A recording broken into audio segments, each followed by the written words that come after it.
Bismillahirrahmanirrahim. Assalamualaikum warahmatullahi wabarakatuh. Waalaikumsalam warahmatullahi wabarakatuh. Kepada yang terhormat Ibu Kepala Sekolah, Ibu Fajar Fatimah Pinarti SPD MOR, yang kami hormati Bapak Ibu Guru serta staf tata usaha SMP Negeri 2 Kebumen. Yang pertama, marilah kita panjatkan rasa syukur kita kehadirat Allah Subhanahu wa Ta'ala yang telah melimpahkan rahmat dan karunia-Nya sehingga pada hari ini kita diberikan kesempatan untuk menghadiri diseminasi budaya positif dari rekan kita Bapak Irwan Susatyo Putro. Dan yang kedua, sholawat serta salam kita aturkan kepada junjungan kita Nabi Muhammad SAW serta seluruh keluarga dan para sahabat beliau. Kita berdoa semoga kelak di akhirat kita mendapatkan syafaat beliau. Dalam kegiatan diseminasi budaya positif yang akan disampaikan oleh Pak Iwan, nanti setelah pembukaan yang kami sampaikan, kemudian beliau akan menyampaikan penyampaian diseminasi positif. Kemudian kegiatan berikutnya adalah sesi refleksi dan tanya jawab, dan yang ketiga penutup. Untuk menyingkat waktu, kami haturkan sepenuhnya kepada Bapak Irwan Susatyo Putro. Mohon Pak. Baik, terima kasih Bu Rini. Selamat siang Bapak Ibu. Selamat siang. Sebelum kita mulai kegiatan kita hari ini, sepertinya Bapak Ibu siang ini sudah makan apa belum? Tadi sepertinya ada yang makan loh. Kok kelihatannya sekarang kok ini lagi agak gimana ya? Lemas, ngantuk pada ngantuk semuanya ya? Oke, biar nggak ngantuk kita mungkin sebaiknya gerak-gerakin badan dulu ya. Baik, Bapak Ibu bisa masuk ke halaman tengah sini semuanya. Mohon maaf ini.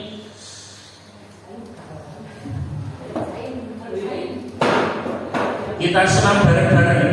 Kalau mungkin di belakang juga kalau ada tempat bisa. Iya, di belakang aja. Sebagian di depan, nanti ada kursi malah bisa.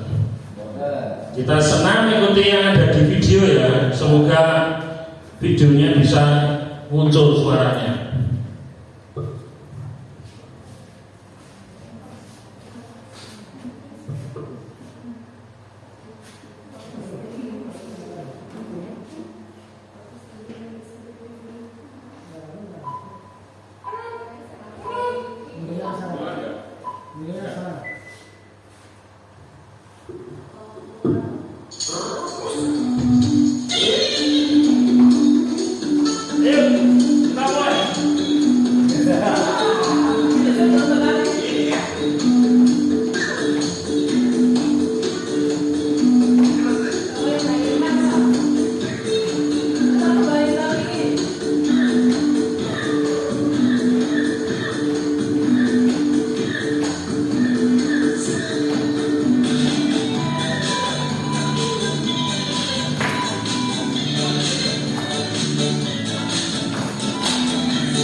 Ini sampai keringetan ini.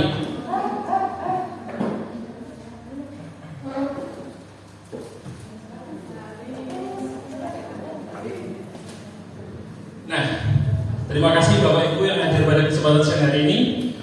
Kegiatan kita hari ini yang pertama adalah menyebarkan pemahaman dan penerapan budaya positif di sekolah. Ini ngasih kos-kosan ini. Nah, sebelum kita lanjut mungkin tentang budaya positif, saya mau coba tanya pendapat dari Bapak Ibu. Kira-kira budaya positif itu apa? Mungkin ada yang punya jawaban. Jawab sepemahaman Bapak Ibu saja. Bapak Gus.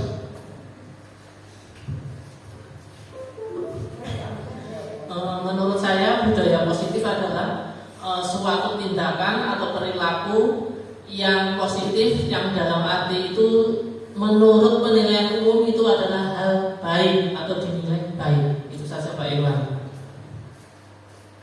Ada lagi mungkin? Budaya positif menurut saya adalah kebiasaan yang dilakukan seseorang yang baik-baik saja.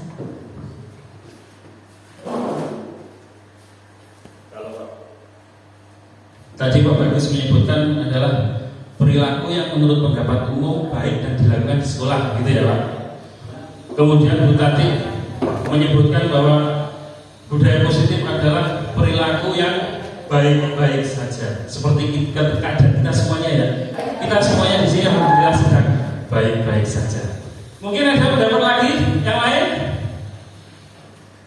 Kalau tidak ada, Pak Dwi mungkin?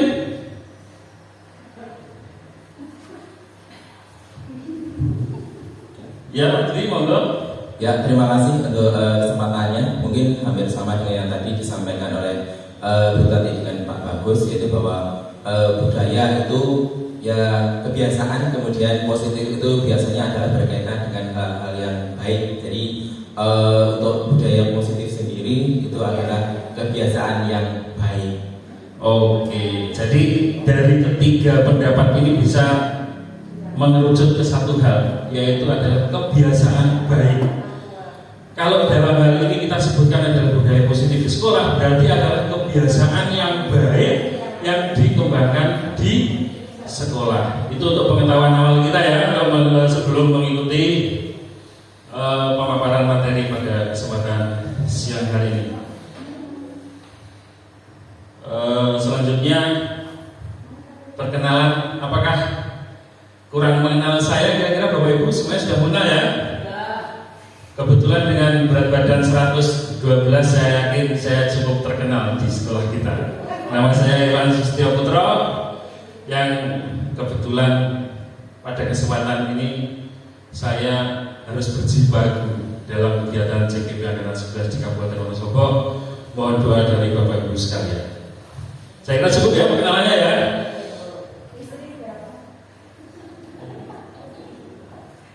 Nah, tadi kalau dari pendapat Bapak Ibu bahwa budaya positif itu adalah kebiasaan baik yang ada di sekolah, ada konsep yang merupakan bagian dari budaya positif yang harus kita kembangkan di sekolah kita tercinta. Yang pertama adalah perubahan paradigma belajar. Paradigma itu pendekatan. Kemudian yang kedua adalah disiplin positif. Yang ketiga nilai-nilai kebajikan. Yang keempat motivasi perilaku manusia. Kemudian yang kelima kebutuhan dasar manusia. Yang keenam posisi kontrol guru. Yang ketujuh keyakinan kelas. Dan yang terakhir adalah segitiga restitusi. Next. Kita ke poin yang pertama Bapak Ibu, tentang perubahan paradigma pembelajaran dengan paradigma baru. Mungkin Bapak Ibu dan kita semua sudah sangat sering mendengar pada kesempatan sekarang, terutama pada kurikulum Merdeka ini, seringkali mendengar istilah bahwa kita semua harus mengubah paradigma dalam pembelajaran terhadap murid. Maksudnya apa sih?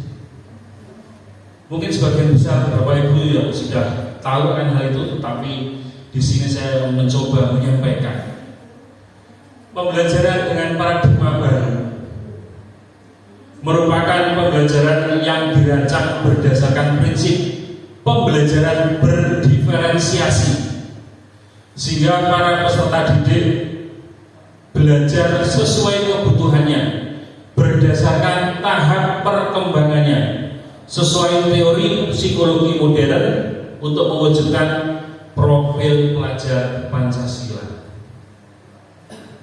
Pembelajaran berdiferensiasi ini juga sering kali kita dengar, tetapi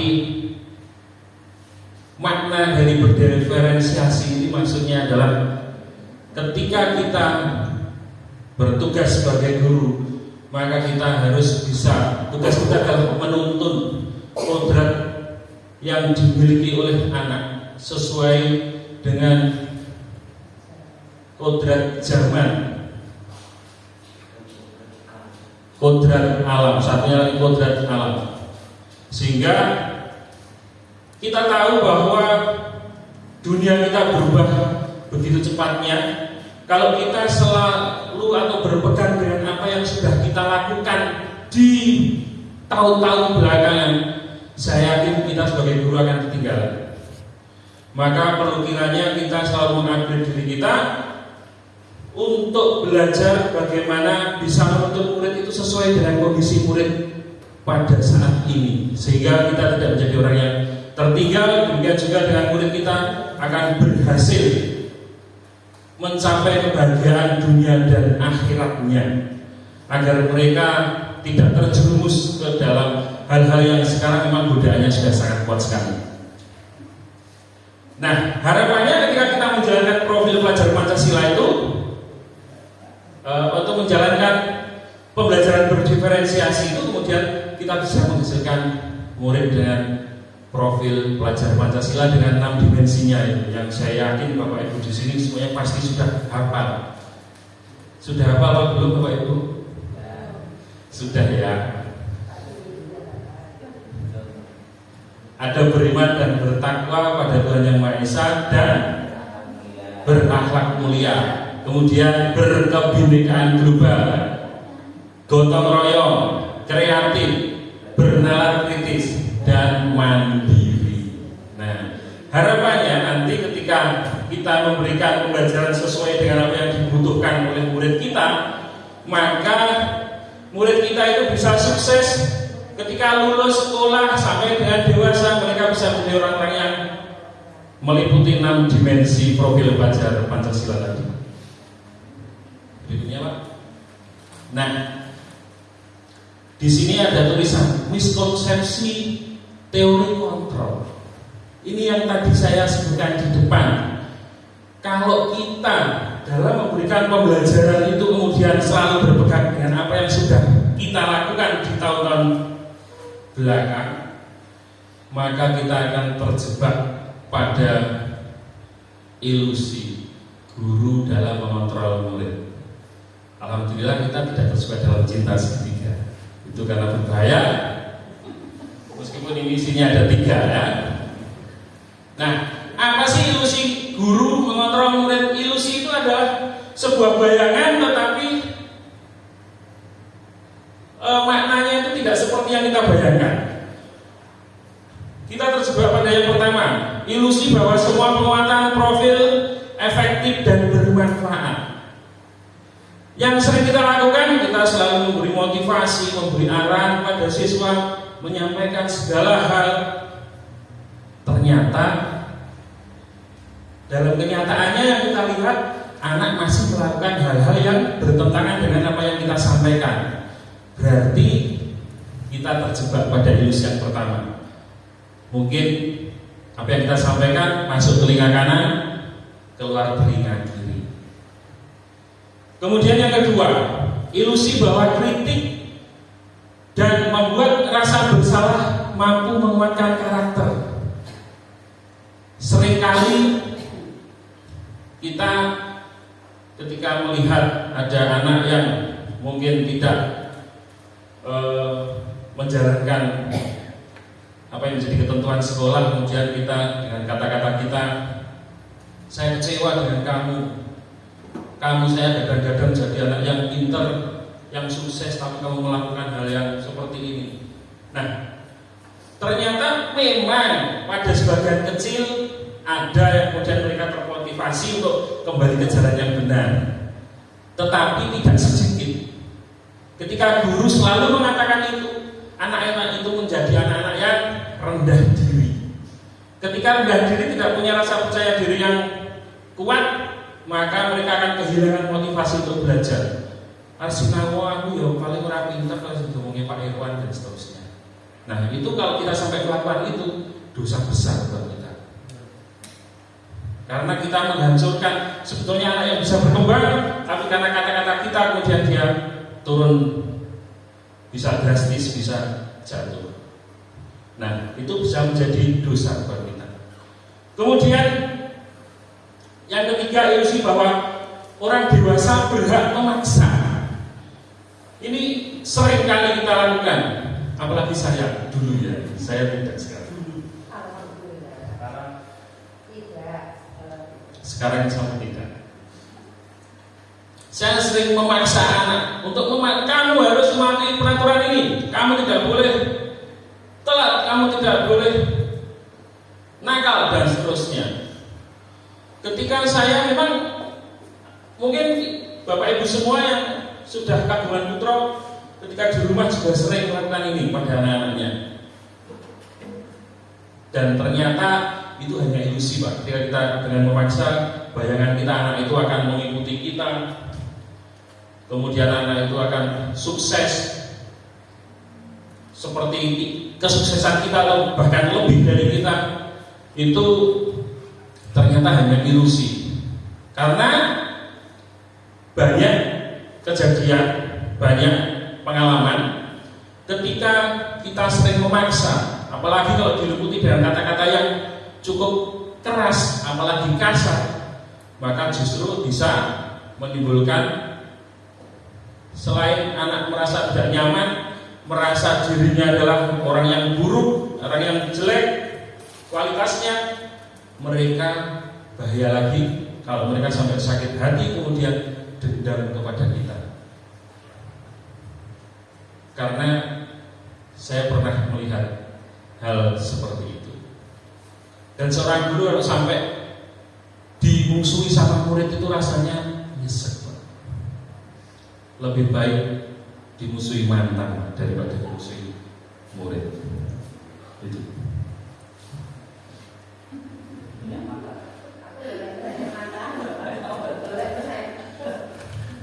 Memang yang saya gitu. Next. Nah, apa sih paradigma yang harus diubah? Selama ini yang kita lakukan, kita itu dalam pendekatan stimulus respon. Nah, paradigma yang harus kita ubah, kita harus menjalankan paradigma teori kontrol. Nah, perbedaannya apa? Yang pertama, pada stimulus respon, kita menganggap kita semua sama, murid kita sama. Tetapi dalam teori kontrol, ternyata realitasnya murid-murid kita itu berbeda. Ada yang hobinya masak, hobinya naik gunung, mungkin dia minatnya mendengar, minat belajarnya dengan membaca atau dengan melihat gambar dan seterusnya. Ternyata mereka berbeda-beda. Nah, kita harus mulai sekarang memandang murid kita adalah murid dengan segala keunikannya, yang mana kemudian kita harus melayani mereka sesuai dengan apa yang menjadi keunikannya tersebut.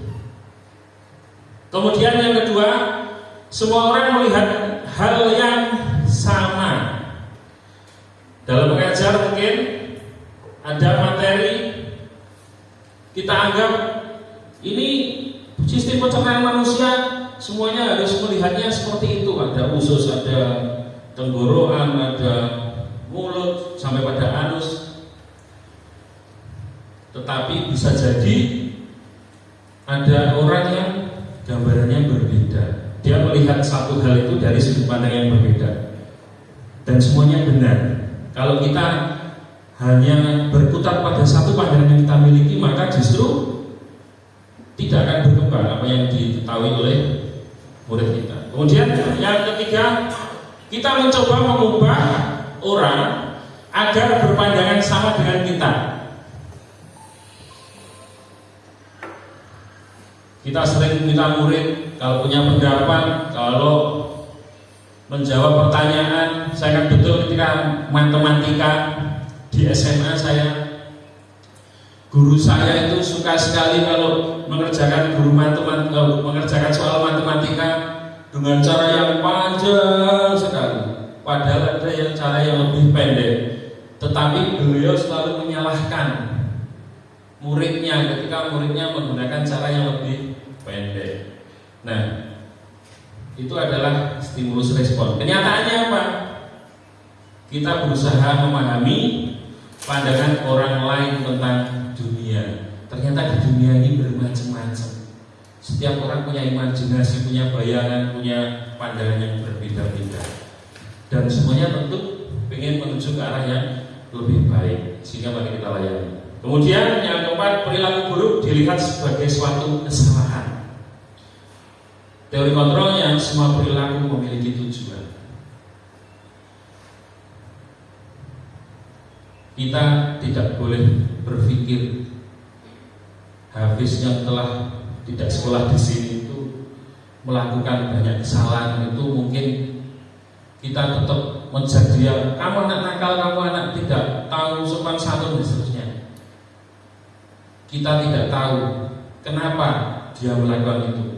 Pasti ada hal-hal yang mendasarinya, baik secara fisik maupun psikologis bagi dirinya. Nah, pendekatannya kita nanti setelah ini harus berusaha ketika mendapati hal seperti itu, maka kita harus mendalami seperti apa sih yang menjadi alasan seorang anak ketika melakukan hal-hal yang kurang sesuai dengan peraturan atau keyakinan yang ada di sekolah.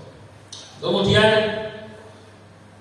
orang lain bisa mengontrol saya, orang lain bisa mengontrol saya. Kita harus berpandangan bahwa hanya saya yang bisa mengontrol diri saya. Meskipun mungkin ibu-ibu ini suaminya bisa mengontrol, tetapi pasti di hati kecilnya saya yang bisa mengontrol diri saya. Ini biasanya bapak-bapak sekalian maksudnya sama saja. Kemudian saya bisa mengontrol orang lain. Kita yakin bahwa kita bisa mengontrol murid. Murid tak suruh baris ke barat, baris ke timur, baris ke timur, jalan dan seterusnya.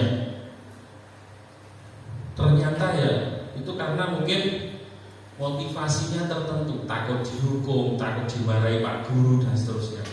Karena sebetulnya kita tidak bisa mengontrol murid. Tugas kita adalah menumbuhkan kesadaran murid nanti. Kemudian pemaksaan ada pada saat bujukan gagal. Seringkali melihat kita rayu-rayu anak untuk melakukan hal yang baik. Dulu saya seperti itu. Begitu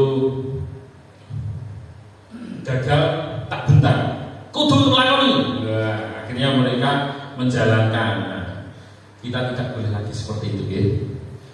Kemudian model berpikir menang kalah pada stimulus respon, ada teori kontrol. Nanti model berpikirnya adalah menang-menang, win-win solution. Jadi ketika kita bisa mengayomi orang lain, berarti kita menganggap diri kita menang, dia yang kalah, maka tidak boleh lagi kita menggunakan itu. Kita harus menganggap atau dalam pikiran atau dalam benak kita harus berpikir bahwa kita sama-sama menang. Karena apa? Untuk mencapai tujuan bersama. Itu ya. Jadi perubahan paradigma dari stimulus respon ke teori kontrol. Next, baik, disiplin positif. Kemudian poin yang kedua, disiplin positif. Apa sih disiplin Disiplin itu taat tata tertib, tidak terlambat, tidak nakal, tidak ganggu temannya. Mungkin yang ada di benak kita itu, tetapi saya akan membacakan. Disiplin berasal dari kata disiplina, yang artinya belajar. Disiplin mengacu pada disiplin diri yang memiliki tanggung jawab terhadap apa yang dilakukannya berdasarkan nilai-nilai yang diyakini. Disiplin itu ternyata belajar, tetapi belajarnya itu mengacu pada disiplin diri yang memiliki tanggung jawab terhadap apa yang dilakukan berdasarkan nilai-nilai yang diyakini. Artinya kita semua pasti punya keyakinan-keyakinan, punya pegangan, ada hal baik, hal buruk. Kita sebagai belajar apa yang harus menjadi tugas kita. Nah, ketika kita sudah memahami itu dan bisa mengencamkannya dalam hati kita dan perasaan kita, maka kemudian kita mengikhlaskan diri kita untuk selalu belajar sendiri. Kemudian punya gambaran, saya itu nanti kalau rajin belajar, apa yang akan saya dapatkan itu disiplin. Disiplin positif. Disiplin positif merupakan salah satu cara penerapan disiplin yang bertujuan untuk menumbuhkan kesadaran serta memberdayakan peserta didik tanpa imbalan, ancaman atau hukuman. Nah, seringkali mungkin kita pernah dengar, siapa yang bisa jawab pertanyaan saya nanti tak kasih 5.000. Kemudian anak belajar dengan tekun. Kemudian saya bisa jawab, Pak. Jawabannya benar untuk mengejar uang 5.000. Mereka lupa bahwa bukan aku sinau nanti kalau saya belajar manfaatnya untuk diri saya ini. Itu karena adanya ribet tadi sehingga lupa. Yang dikejar ribetnya, kemudian apa manfaat dari belajar untuk dirinya, kemudian hasilnya nanti apa, untuk masa depannya seperti apa, justru anak tidak berpikir. Nah, kalau kita disiplinnya positif atau disiplin positif itu bukan yang seperti itu. Disiplin positif maksudnya adalah ketika anak dengan kesadaran dirinya menerapkan disiplin dan dia sadar betul akan apa yang nanti diperoleh untuk dirinya ketika dia menjalankan kewajibannya tersebut. Sehingga ketika dia melakukan hal-hal atau kewajiban-kewajiban itu bukan karena nanti saya dapat uang, oh nanti saya tidak dihukum Pak Irwan, atau kemudian wah Pak Irwan naik rampingan tenannya, daripada nanti saya dikata-katai Pak Irwan saya tak mengerjakan piket misalnya. Bukan karena itu, tapi dia sadar piket, oh kalau piket biar bersih, kemudian biar saya menjadi orang yang tertib, tahu aturan dan seterusnya. Nah, sebagai pendidik, tujuan kita adalah menciptakan peserta didik yang memiliki disiplin diri, disiplin yang seperti tadi saya sampaikan, bukan yang karena imbalan dan seterusnya tadi, sehingga mereka berperilaku mengacu pada nilai-nilai kebajikan. Nilai kebajikan ini tanda tanyanya nilai kebajikan. Nilai-nilai kebajikan universal dan memiliki motivasi intrinsik dalam perubahan perilaku yang lebih baik. Goalnya adalah motivasi intrinsik untuk mengacu pada nilai kebajikan, hal-hal baik, kemudian muncul motivasi dalam diri murid-murid sendiri, bukan karena orang lain atau bukan karena bapak ibu guru. Nah, nanti harapannya seperti itu. Dan tugas kita sebagai guru adalah itu, menciptakan murid yang memiliki disiplin diri sesuai nilai kebajikan dan memiliki motivasi intrinsik. Lanjut Pak. Nah ini, apa itu nilai-nilai kebajikan? disepakati bersama. Ini berarti universal. Lepas dari suku bangsa, agama, bahasa maupun latar belakang. Jadi nilai kebajikan itu disepakati oleh semua pihak. Siapapun di seluruh dunia ini sepakat. Contoh, jujur. Ketika kejujuran itu adalah sebuah nilai yang baik, saya yakin semua orang di dunia ini sepakat bahwa kejujuran adalah hal yang bijak atau bagian dari kebajikan. Kecuali penjahat-penjahat koruptor yang ada di dunia ini. Nah, di sini akan saya tampilkan beberapa contoh nilai kebajikan organisasi atau institusi. Yang pertama, menurut nilai kebajikan dari profil pelajar Pancasila, beriman dan bertakwa pada Tuhan Yang Maha Esa dan berakhlak mulia. Bapak Ibu guru di sini sepakat apa tidak kalau hal tersebut adalah hal yang baik? Tentu saja ya, semuanya sepakat bahwa ketika ada orang yang beriman kemudian bertakwa, pasti kemudian akan berakhlak mulia. Kemudian berkebinekaan global, gotong royong, mandiri, kreatif dan bernalar kritis. Berkebinekaan global artinya kita menghargai perbedaan-perbedaan yang ada di negara kita dan juga di dunia. Kita tidak ketinggalan, artinya kita mengetahui tetapi kita juga menghargai. Kemudian gotong royong yang merupakan kekayaan budaya Nusantara asli, bahwa dengan gotong royong terbukti bahwa kita bisa menyelesaikan pekerjaan yang berat sekalipun. Dan gotong royong atau kolaborasi ini harus kita tumbuhkan terus dalam diri anak-anak murid kita. Kemudian mandiri itu bisa berdiri sendiri, tidak tergantung sama orang lain. Kemudian juga percaya diri itu bagian dari mandiri. Selanjutnya kreatif, menyongsong abad 21 dengan persaingan yang sangat ketat di seluruh dunia. Tanpa adanya kreativitas maka kita akan ketinggalan. Bernalar kritis, tentu saja kita harus kritis terhadap hal-hal yang ada di dunia ini, bisa membedakan mana yang baik dan mana yang buruk sehingga kita tidak terjerumus kepada lembah kehancuran pada diri anak-anak kita. Kemudian menurut Ibu Primary Years Program ada toleransi, rasa hormat, integritas, mandiri, menghargai, antusias, empati, keingin-tahuan, kreativitas, kerjasama, percaya diri dan komitmen.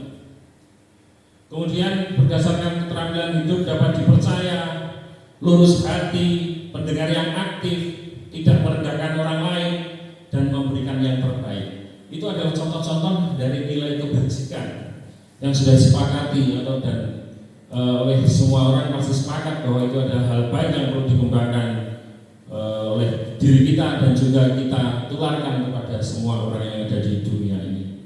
Lanjut Pak.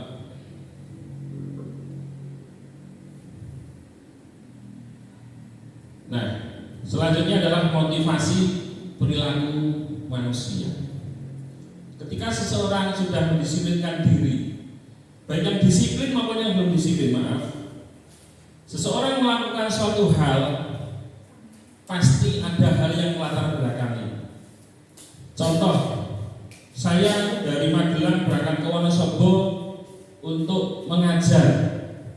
Kenapa? Karena saya bekerja. Latar belakangnya apa? Saya cari penghasilan untuk menghidupi anak, istri dan seterusnya. Jadi semua hal yang dilakukan manusia itu pasti memiliki hal yang melatar belakangnya. Nah, perilaku manusia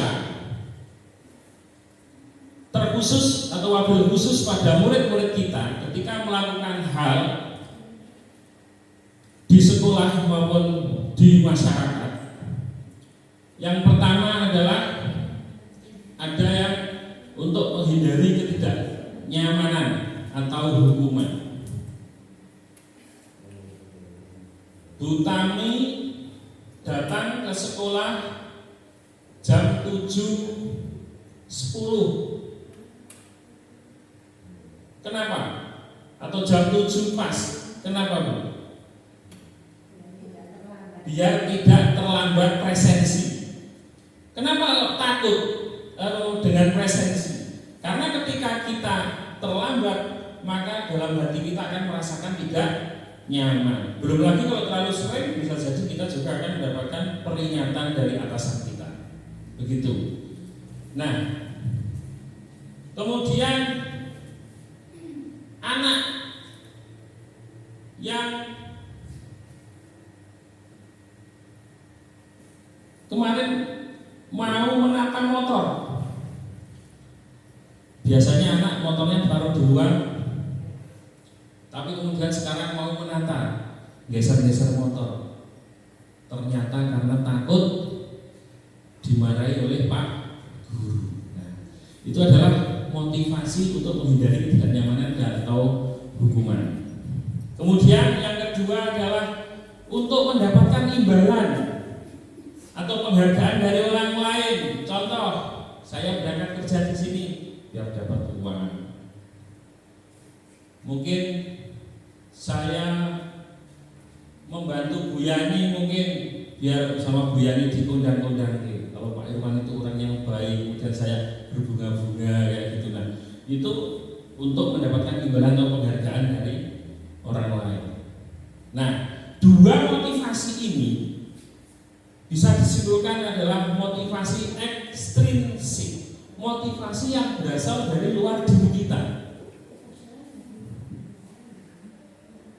Memangnya ada, Pak, yang motivasi yang berasal dari dalam diri kita? Ada, yaitu ketika ada motivasi dalam diri manusia itu untuk menjadi orang yang mereka inginkan dan menghargai diri sendiri dengan nilai-nilai yang mereka percaya. Misal, seorang anak yang rajin belajar karena apa? Saya ingin mengetahui, bisa tahu, bisa memahami materi-materi pelajaran ini dengan baik. Karena kalau saya hanya mendengarkan apa yang disampaikan oleh guru di sekolah, saya kurang jelas dalam memaknainya, sehingga dia melakukan belajar mandiri di rumah. Itu contoh dari motivasi intrinsik, bukan karena takut sama orang tuanya, bukan karena takut oleh gurunya, bukan karena pengen dapat upah dari orang tua atau gurunya gitu. Nah, kemudian dalam penanganan terhadap murid atau dalam mendisiplinkan murid juga kita mengenal ada 3 cara. Ada hukuman, konsekuensi, dan restitusi. Dimana ciri-cirinya atau masing-masing ini memiliki ciri-ciri dan penjelasan. Yang pertama, hukuman tidak terencana atau tiba-tiba. Misal ada anak yang terlambat, ini habis terlambat, tidak ditanya kenapa kamu terlambat, langsung, hei kamu terlambat, sekarang lari keliling lapangan. Itu hukuman, tiba-tiba. Kadang guru juga tidak berpikir, ini kalau terlambat nanti hukumannya apa, bahkan tidak berpikir.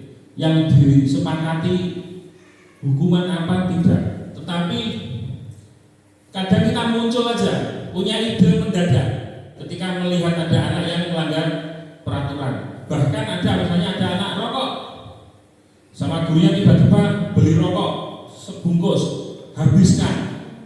Nah, ini sangat menyengsarakan anak ini, karena nanti mulutnya jadi pahit dan juga bisa sakit nanti kalau merokok sebungkus sekaligus. Kemudian murid tidak tahu apa yang akan terjadi, tidak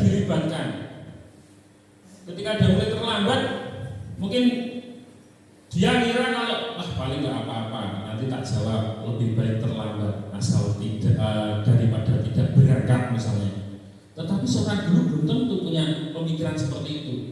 Karena hati seorang guru juga mungkin tidak atau kurang stabil, lagi gak enak hati atau bagaimana, kemudian langsung dihukum saja. Nah, itu murid tidak tahu apa yang terjadi. Kemudian bersifat satu arah, hukuman hanya berasal dari guru, siswa hanya melaksanakan. Kemudian hukuman bisa berupa hukuman fisik maupun psikis. Fisik misalnya suruh push up, suruh lari, suruh membersihkan kamar mandi. Kalau psikis mungkin guru mengatakan sesuatu hal yang menyakitkan. Misalnya anak terlambat, ini topiknya anak terlambat saja. Anak terlambat, kita sudah, kamu itu selalu terlambat. Udah tahu masuknya jam 7.15 harus hadir di sekolah, malah jam 7:20 baru datang di sekolah. Tidak memberi kesempatan kepada anak untuk beralasan. Padahal kenyataannya adalah orang tuanya misalnya sakit, dia harus mengantar orang tuanya atau harus nyibini orang tuanya mungkin. Tetapi kalau hukuman tidak seperti itu. Kemudian yang kedua, konsekuensi. Konsekuensi itu terencana disepakati sesuai peraturan. Kalau telat 5 menit, maka ketika pulang juga harus nambah waktu 5 menit. Disampaikan di awal, kemudian anak sadar betul bahwa apa yang nanti didapatkan ketika dia terlambat itu konsekuensi. Kemudian tetapi murid tetap dibuat tidak nyaman. Karena ketika dia melakukan atau membayar apa yang menjadi kesalahannya tersebut, pasti kadang-kala ada rasa lelah, ada rasa malu, ada rasa jengkel dan sebagainya. Sehingga murid dalam hal ini tetap merasa tidak nyaman. Kemudian sikap guru selalu memonitor murid. Guru selalu begini, mendelik matanya. Karena melihat siapa yang istirahat, siapa yang keluar lingkungan sekolah, jam pelajaran siapa yang di kantin. Nah, guru selalu memonitor, berusaha mendeteksi kesalahan-kesalahan murid. Nah, ini yang guru pekerjaannya yang berat, kemudian yang dicari adalah hal yang buruk. Kalau kita selalu mencari keburukan, maka itu sama saja dengan doa. Nanti akan ada keburukan yang kita dapatkan. Wah, ini filosofinya luar biasa. Kemudian yang ketiga adalah restitusi. Proses menciptakan kondisi bagi murid untuk memperbaiki kesalahan.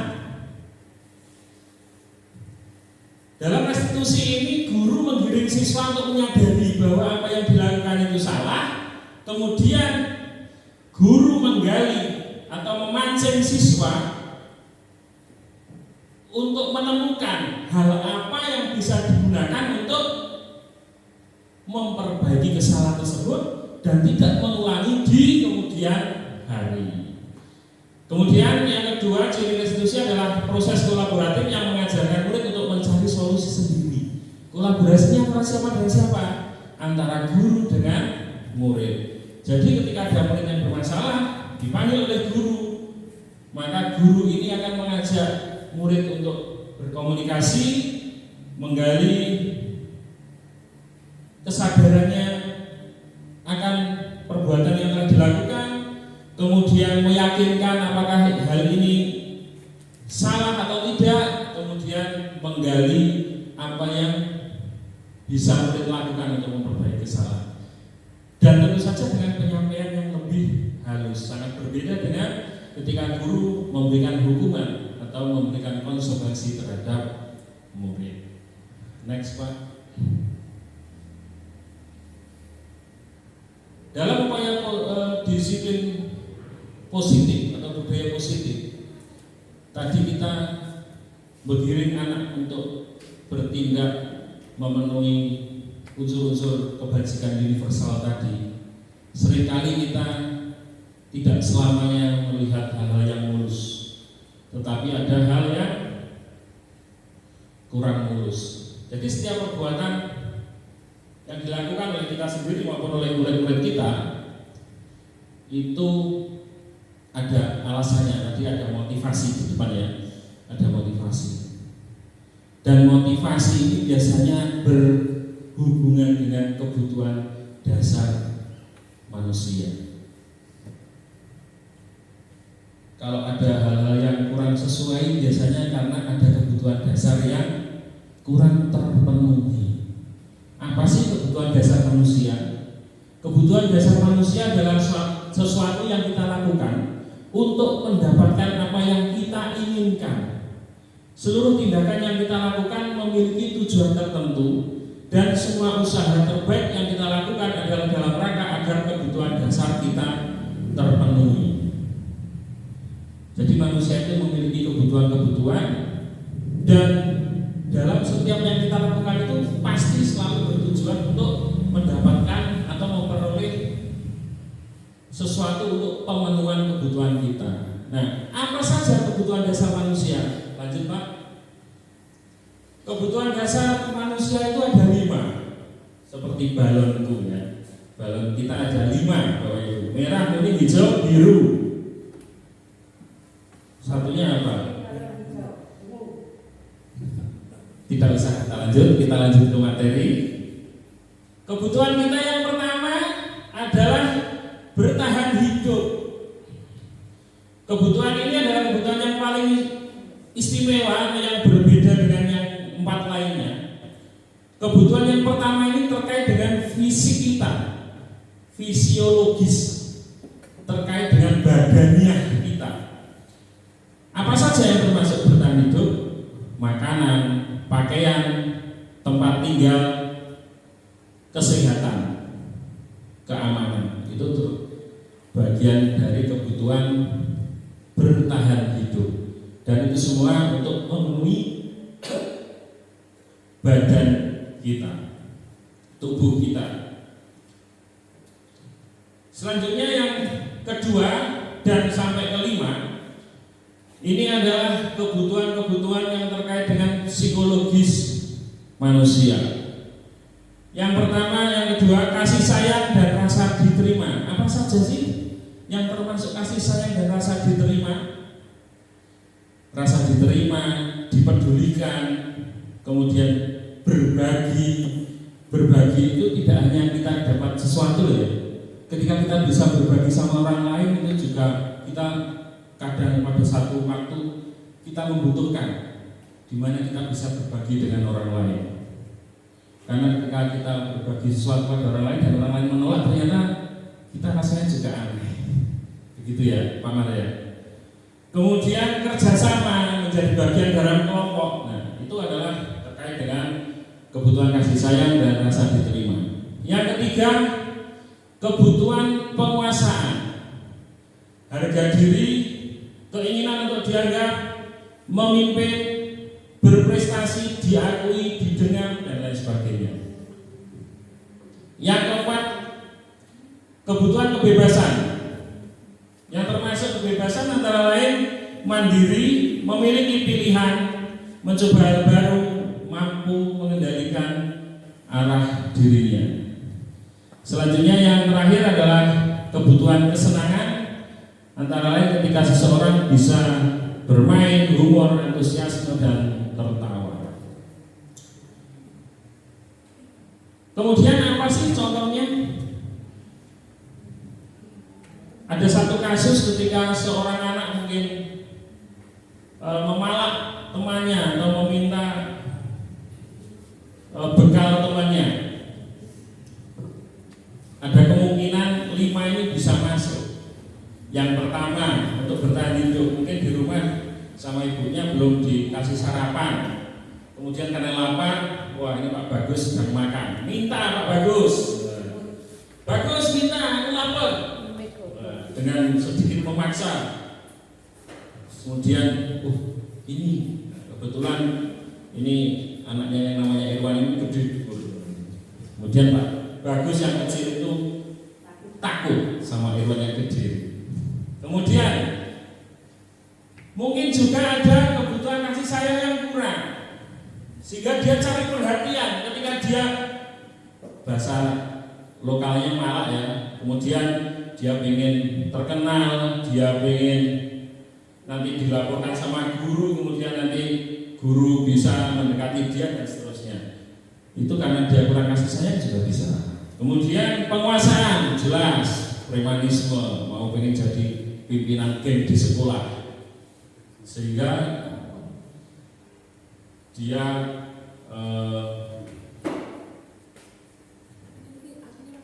melakukan itu. Gimana Pak? Yang ini jangan tutup dulu, yang ini masih jalan.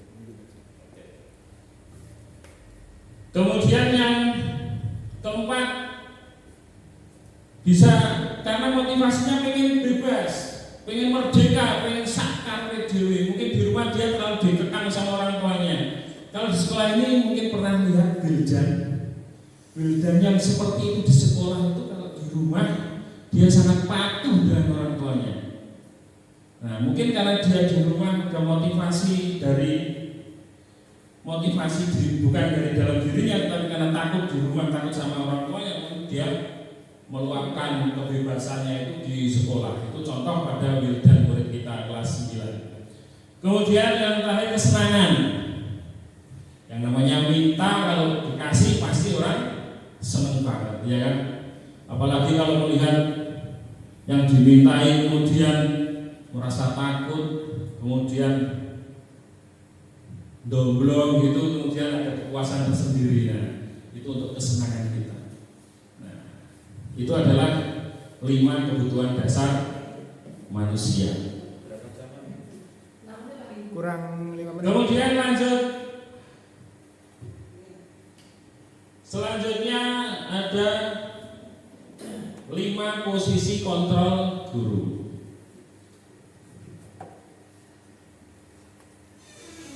Dalam membimbing anak atau mendisiplinkan anak didik, guru memiliki 5 posisi kontrol. Seperti saya pernah lihat ada seorang guru di sini, ketika ada anak tidak mengerjakan PR, kemudian diminta untuk membersihkan WC guru. Mungkin Bapak Ibu kira-kira guru seperti itu tipe apa? Itu Pak Bagus. Tipe penghukum, ya betul sekali. Tipe Pak Bagus. Enggak sekarang ya. Ada 5, antara lain yang pertama penghukum, pembuat rasa bersalah, kemudian teman, yang keempat pemantau, dan yang kelima adalah yang tingkatannya paling tinggi adalah manajer. Lanjut Pak. Nah, ini ada, saya beri contoh ketika ada murid yang terlambat atau tidak memakai atribut lengkap saat upacara bendera. Kalau seorang guru yang tipenya penghukum, kemudian kamu sabunnya warnanya hitam, berdiri pojok sana, memiliki posisi kontrol sebagai teman ini adalah, ayo dong ikuti aturan sekolah, tolong Bapak Ibu guru ya, tolong saya ya, sekali ini tidak apa-apa kamu salah, tetapi setelah ini jangan sampai berbuat lagi ya. Kadang kita juga sering melakukan itu. Oke, hari ini tidak apa-apa kalau kamu melakukan kesalahan, tetapi besok jangan lagi ya. Kalau sampai terjadi kesalahan nanti akan dihukum dan seterusnya. Kemudian yang keempat, pemantau. Pemantau ini guru melakukan tadi pemantauan dan mendata semua peraturan, kemudian perilaku siswa yang tidak sesuai peraturan mana. Nah, itu semua didata. Kemudian dia akan menyampaikan ini, kamu sudah melanggar peraturan nomor sekian, kamu sudah tidak memakai seragam yang benar, maka poin kamu sekian. Dasar-dasar poin itu contoh ketika seorang guru berposisi sebagai pemantau. Dan yang terakhir adalah sebagai manajer. Ini adalah posisi tertinggi ketika seorang guru mendisiplinkan murid, yaitu menggunakan kata-kata yang halus, kemudian menggali siswa agar siswa menyadari kesalahannya. Contohnya dengan kalimat untuk tadi tidak pakai atribut. Apa kamu tahu kesalahanmu? Kira-kira bagaimana kamu memperbaiki kesalahanmu? Tentu ketika ditanya seperti itu, saya tahu Pak, saya tidak lengkap. Nah, kira-kira agar kamu tidak lagi melakukan kesalahan itu, apa yang kamu lakukan? Misal dia kemudian bisa menjawab, minta bantuan orang tua untuk menjahitkan atau membeli di koperasi dan lain sebagainya. Nah, itu contoh penerapan posisi kontrol guru. Lanjut Pak. Nah, ini ada sedikit kuis untuk Bapak Ibu. Kira-kira ketika ada kalimat seperti ini, guru ada pada posisi kontrol yang mana? Yang pertama, saya kecewa sekali dengan kamu. Apa? Pembuat rasa bersalah, betul sekali. Kemudian yang kedua, kamu tidak pernah benar melakukannya.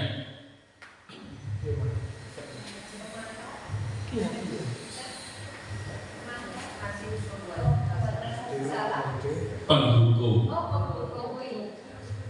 Lanjut Pak. Apa rencanamu untuk menyelesaikan masalah ini? Manajer. Ayolah lakukan kebaikan ini demi Bapak Ibu ya. Teman. Kamu tidak pernah mendapat nilai jika tidak mengerjakan tugas. Pemantau. Baik, pintar sekali Bapak Ibu. Tepuk tangan untuk kita semua. Lanjut Pak. Udah ganti ke yang ketiga. Lanjut. Baik, selanjutnya adalah pada poin keyakinan kelas. Selain dengan hal-hal yang tadi sudah kita sampaikan, sebuah disiplin positif bisa kita kembangkan pada murid-murid kita, yaitu melalui penyusunan keyakinan kelas. Mengapa keyakinan kelas, bukan peraturan kelas?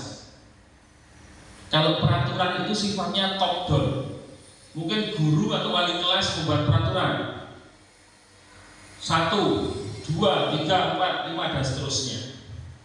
Tetapi kalau keyakinan kelas, keyakinan itu adalah keyakinan bersama antara guru dan siswa atau guru dan murid yang dibangun bersama. Mereka mengetahui, mereka menyepakati, kemudian mereka sama-sama mentaati apa yang menjadi keyakinan itu. Sehingga harapannya ketika orang itu membuat aturan sendiri, maka murid ikut dalam membuat peraturan atau keyakinan tadi. Kemudian di dalam benaknya tidak ada lagi keinginan untuk melanggar keyakinan ini. Lanjut Pak. Selanjutnya, bagaimana, seperti apa keyakinan kelas itu? Keyakinan kelas itu yang pertama adalah bersifat abstrak, kemudian berupa pernyataan universal, kemudian dibuat dalam pernyataan positif, kemudian tidak usah banyak-banyak. Kenapa? Karena kalau terlalu banyak nanti malah lupa. Kalau lupa nanti tidak ditaati. Kurang lebih seperti itu. Kemudian sesuai dengan kondisi kelas dan sekolah sehingga mudah diterapkan, tidak moyo-moro. Kemudian semua warga sekolah atau kelas dilibatkan saat membuat keyakinan kelas. Harapannya ketika seperti ini kemudian nanti semuanya menyadari atau muncul motivasi intrinsik untuk melakukan hal-hal yang positif di sekolah. Lanjut Pak. Nah ini poin yang terakhir Bapak Ibu. Segitiga restitusi. Apa sih segitiga restitusi? suatu proses dialog yang dijalankan oleh guru agar dapat menghasilkan murid yang mandiri dan bertanggung jawab. Tahapan segitiga restitusi ini ada 3. Yang pertama, menstabilkan identitas. Yang kedua, validasi tindakan yang salah. Dan yang ketiga adalah menanyakan keyakinan. Nah, menstabilkan identitas itu misalnya ada anak yang salah, melakukan kesalahan, kita gali bahwa anak tersebut menyadari atau mengakui bahwa dia melakukan sebuah kesalahan. Kemudian validasi tindakan yang salah, kemudian kita menanyakan hal itu yang kamu lakukan itu benar apa tidak menurut kamu. Nah, pasti kemudian di situ anak menjawab dia salah. Kemudian juga kita bisa menanyakan alasannya apa melakukan kesalahan itu. Kemudian yang ketiga, menanyakan keyakinan, yaitu dalam tahap ini kita menanyakan keyakinan kelas seperti apa yang dilanggar, kemudian bisa sampai pada tahap langkah apa yang akan diambil untuk menyelesaikan atau memperbaiki kesalahannya tersebut. Lanjut Pak.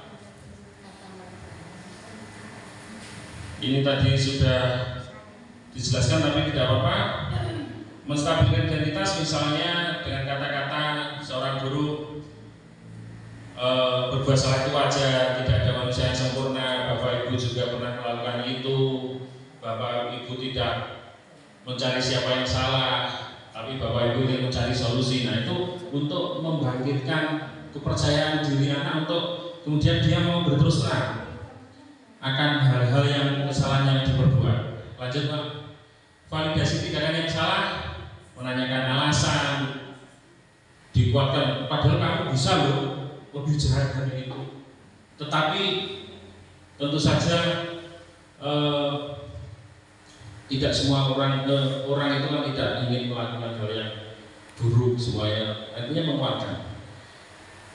Anak itu dibobong dulu, berarti seperti itu. Kemudian kalau sudah dibobong, dia keluar, kemudian baru kita arahkan ke keyakinan, yang menanyakan keyakinan yang terakhir Pak. Nah, apa keyakinan kelas kita? Artinya menanyakan keyakinan kelas, misalnya anak yang tidak piket harian, padahal keyakinan kelasnya melaksanakan piket sesuai jadwal misalnya. Kemudian kesepakatan apa yang telah disepakati bersama, kemudian kelas yang bersih seperti apa, misalnya. Kemudian anak itu menjawab, kalau semuanya tertib dalam piket, semuanya buang sampah pada tempatnya dan seterusnya. Nah, itu akan terjawab, kemudian baru kita kirim menuju ke arah solusi. Lanjut Pak. Nah, ini contoh segitiga restitusi. Kebetulan kita mengambil di ruang BK kita yang baru. Nah, ini contoh ketika dengan murid baru kita juga.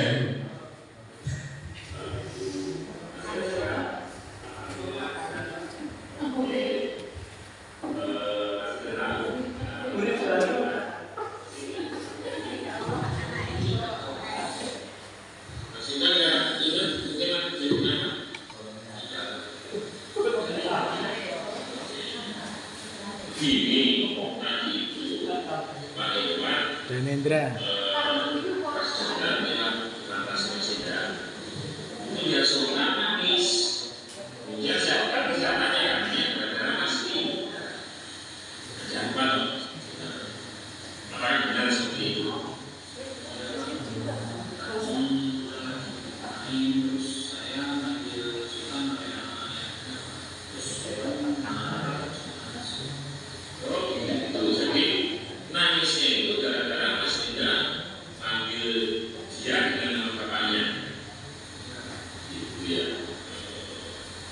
Sehingga kemudian dia sedih, dia nangis.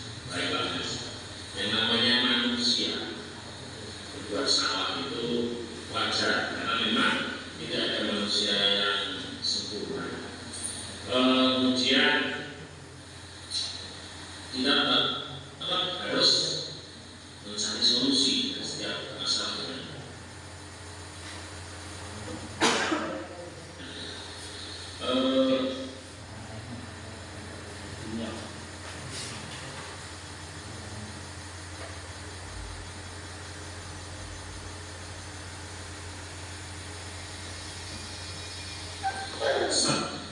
Oh begitu, jadi nangisnya itu gara-gara Mas tidak berbuat salah itu wajar, karena memang tidak ada manusia yang sempurna. Kemudian kita tetap harus mencari solusi dari setiap masalah. Tapi sebenarnya apa sih alasan Mas tidak manggil Sultan dan nama bapaknya itu? Bercanda juga, terus tapi Sultan bercanda. Ya mungkin ya. Oke. Saya paham.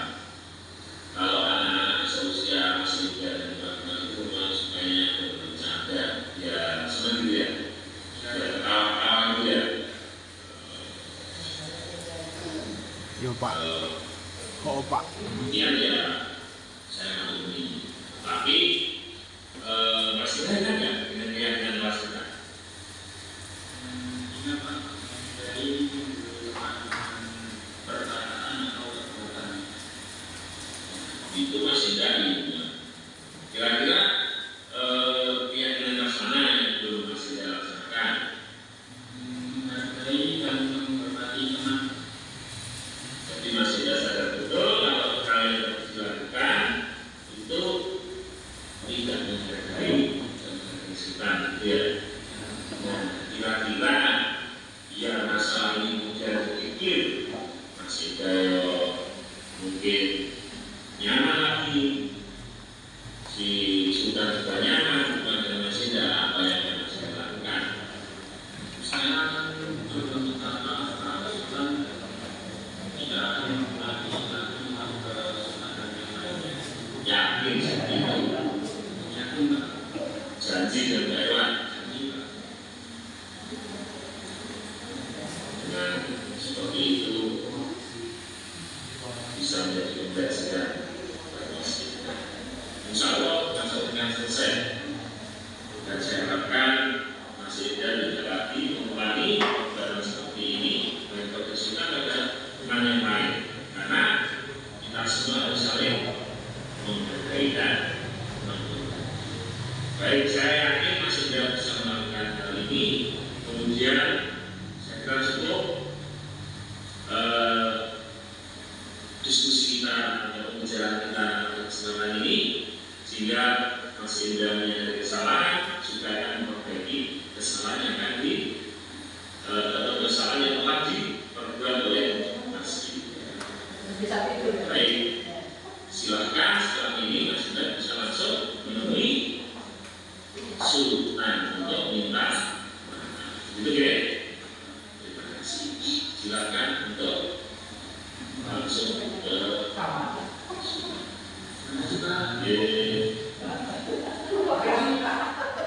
ini untuk kasus yang pertama, ketika ada seorang anak yang membuli. Kemudian ada kasus kedua, ketika anak tidak mengikuti kegiatan piket kelas dan suka membuang sampah di jendela. Jadi ceritanya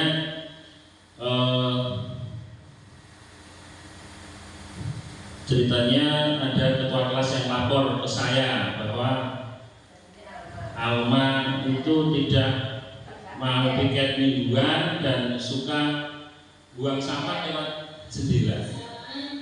Waalaikumsalam. Silakan selamat menikmati Bapak Ibu. Ini Kelas 7. kebetulan ini pas kemarin dari ulang tahun pramuka mereka itu melakukan kesalahan.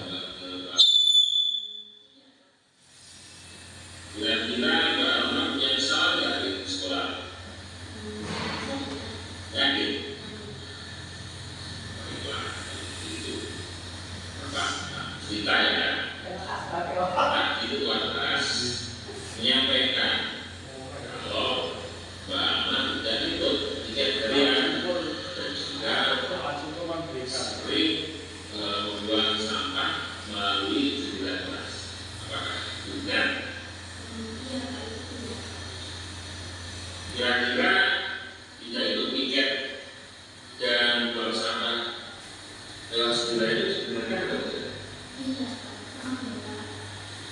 Oke, apa memaafkan?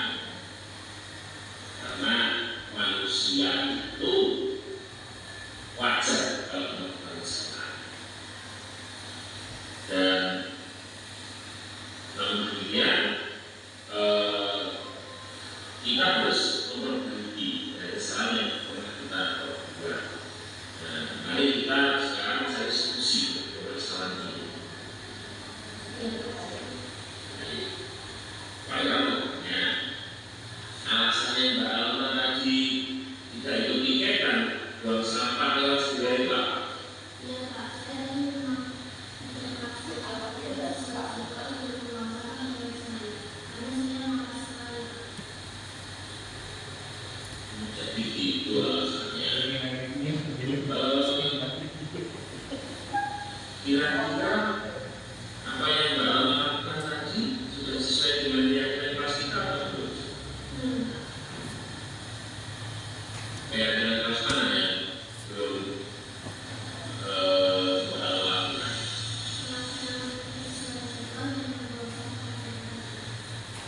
Jadi Mbak Alma tahu ya bahwa keyakinan kelas kita seperti itu. Tapi tadi masih dijaga ya.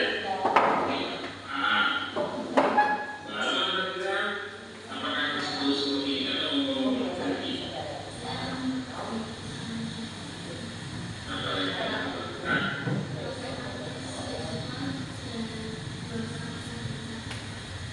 Gitu ya. Oke. Kalau Mbak Alma sudah berkata seperti itu, kira-kira Pak Irman bisa nggak mengkaji Mbak Alma? Yakin? Mbak Alma berjanji untuk ikut tiket kerja dan tidak membuang sampah dengan sendiri. Baik, janji Mbak Alma saya percaya bahwa Mbak Alma adalah anak yang pintar, anak yang baik dan dapat bersedia. Sehingga besok tidak lagi mengulangi kesalahan dari ini. Itu ya.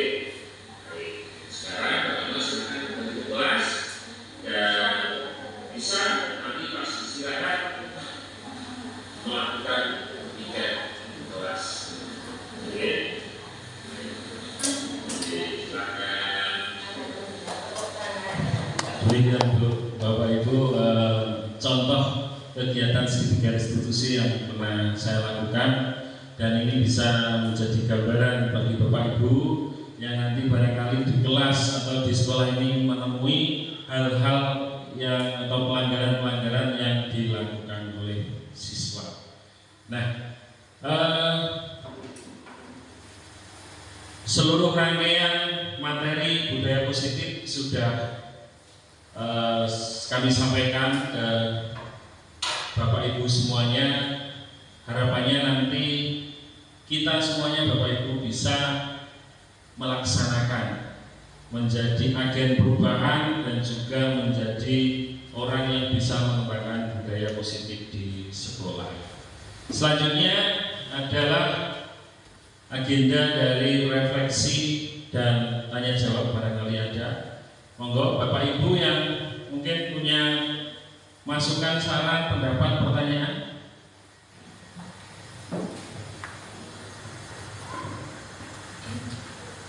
Tidak ada. Kalau tidak ada yang tanya, oh ada. Oh. Bismillahirrahmanirrahim. Assalamualaikum warahmatullahi wabarakatuh. Terima kasih diberi kesempatan kepada saya.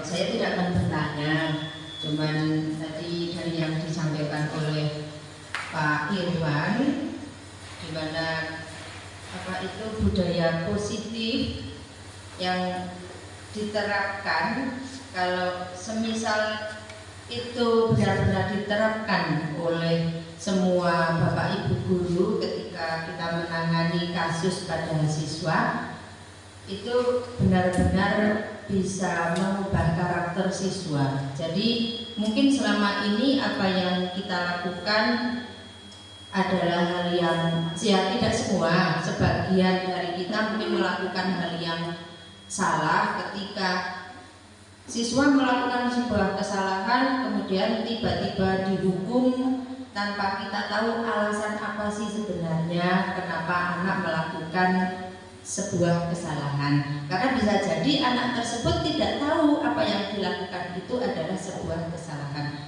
Maka saya mengucapkan terima kasih sekali, hari ini benar-benar sebuah pencerahan di mana ketika tadi dipaparkan tentang budaya positif, ternyata apa yang selama ini kita lakukan, perlakuan kita terhadap siswa adalah sesuatu yang belum tepat.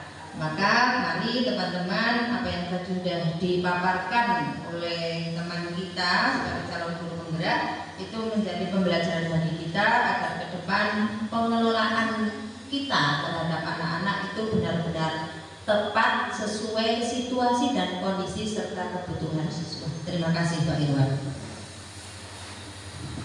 Terima kasih sekali penguatan yang disampaikan oleh Ibu Kepala Sekolah, dan menambah yang disampaikan Ibu Kepala Sekolah, kami sebagai guru di sini akan selalu berusaha untuk bisa menerapkan disiplin positif ini untuk mewujudkan murid-murid kita menjadi murid yang memiliki profil pelajar Pancasila sesuai tuntutan kodrat alam dan kodrat zamannya. Begitu. Barangkali ada lagi yang lain? Pak Bagus? Ya, ini Pak.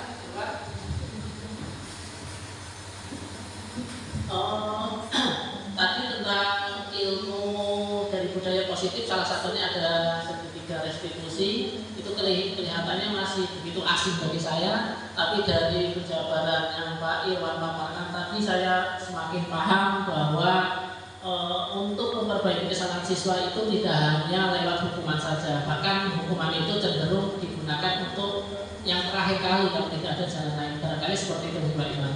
Saya jadi dapat ilmu baru bagaimana segitiga restitusi dijalankan. Barangkali ini perlu disampaikan ke Bapak Ibu guru termasuk saya Pak Irwan, bagaimana caranya yang baik. Nanti saya sudah melihat, mungkin belum detail, nanti tak berguru lagi di lain waktu Pak Irwan. Terima kasih. Baik, terima kasih Pak Bagus. Penguatannya saya maknai sebagai penguatan. Yang jelas Bapak Ibu semuanya bahwa ketika untuk mendisiplinkan anak yang perlu kita pegang, yang pertama adalah posisi kontrol kita adalah harus sebagai manajer. Ya, dalam sekali waktu mungkin kita bisa menjadi penghukum atau pemantau atau yang lain, tapi kita harus selalu berusaha memposisikan diri kita sebagai manajer agar anak-anak itu menyadari kesalahan, sehingga kemudian mereka untuk memperbaikinya itu adalah berasal dari hatinya masing-masing, bukan karena takut, bukan karena imbalan dari kita. Mungkin itu. Ada lagi tambahan? Kalau tidak ada tambahan, terima kasih sekali atas perhatian dari Bapak Ibu guru yang hadir di siang hari ini. Semoga apa yang kita bahas ini ada manfaatnya untuk diri saya dan juga untuk Bapak Ibu guru sekalian. Saya sebagai pemateri mohon maaf apabila ada salah kata, salah sikap. Itu semua adalah semata-mata kesalahan dari saya. Saya mohon maaf yang sebesar-besarnya. Saya akhiri, billahi taufiq wal hidayah. Assalamualaikum warahmatullahi wabarakatuh.